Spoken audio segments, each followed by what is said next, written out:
In the next set of lessons, we're going to try to work through at a much quicker pace. Because now I believe you've probably got the idea of how this is going to work, that we write in our query and here we execute our query and then we get some returned information back here.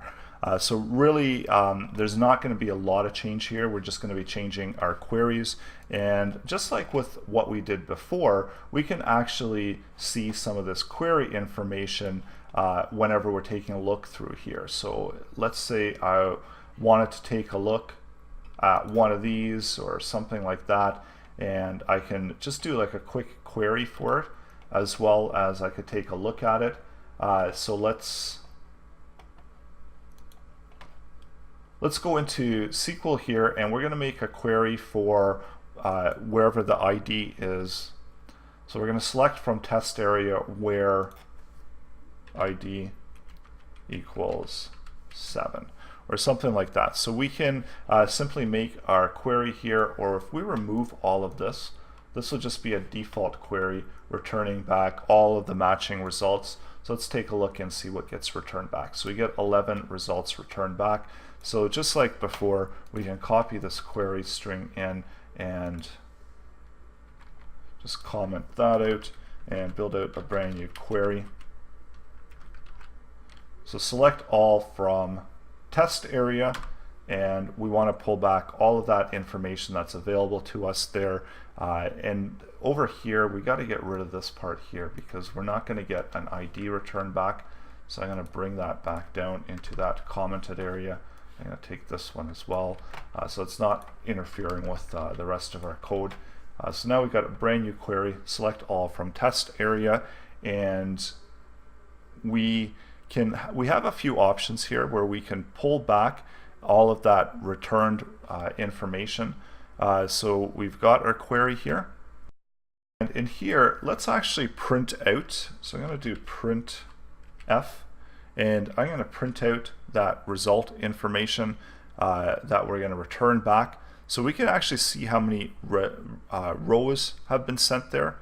So all we need to do, so we've got our query there, and I'm actually going to change this up a little bit. So we get a result object with that MySQL query that's in it, and this is going to give us the ability to utilize this now as an object.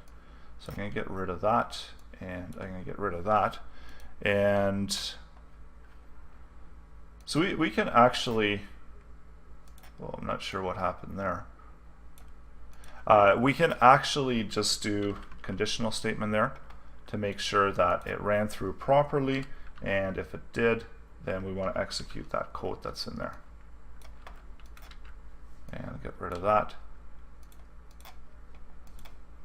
So now if this is true, if result actually holds the value, then we can print out that value, and this value is going to be held within result.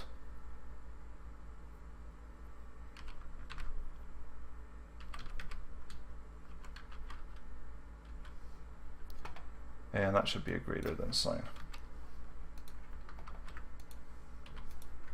So let's check this out and see what happens. So go back into here, and we can see that we get 11 rows here.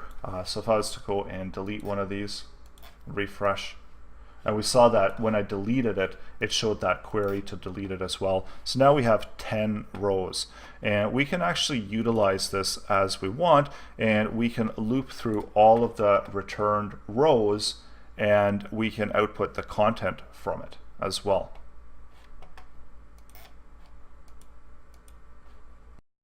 Let's write this in another way as well. So this is going to be when we're doing it in a procedural style. So MySQL I number of rows, and then we've got the result value here. So that's going to create that object and return that information. So when I refresh that, we still see the same thing, that we've got 10 rows that are available to us, and we can utilize those rows. And the thing with this is that we've returned the number of rows in the result, so we can actually now use this and loop through that information and return back some of that information. So we can do a check to see if So not only if the result exists, we can also loop through the different rows that are available. So this is where I can add in while. And typically we're just going to look and get the data from each individual row. So while row has a value, it's going to loop through and return out those results. So let's just echo that out and ID. And now it's tied to that row. So row is actually an object where I can hold values from the column names. And let's see what happens now when I refresh it. So we get a whole bunch of these IDs that are being returned back. So that's something still not right there. So let's take a look at our code and just double check here to make sure that we're pulling things back properly. And actually, we're not going to be looking for number of rows. We're going to be doing a fetch associated result and take a look at that. So this way we're actually going to get back those associated results.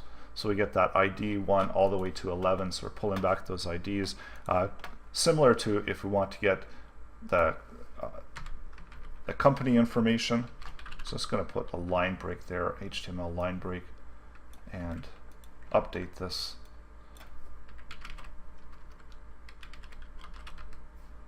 And put some spacing in there.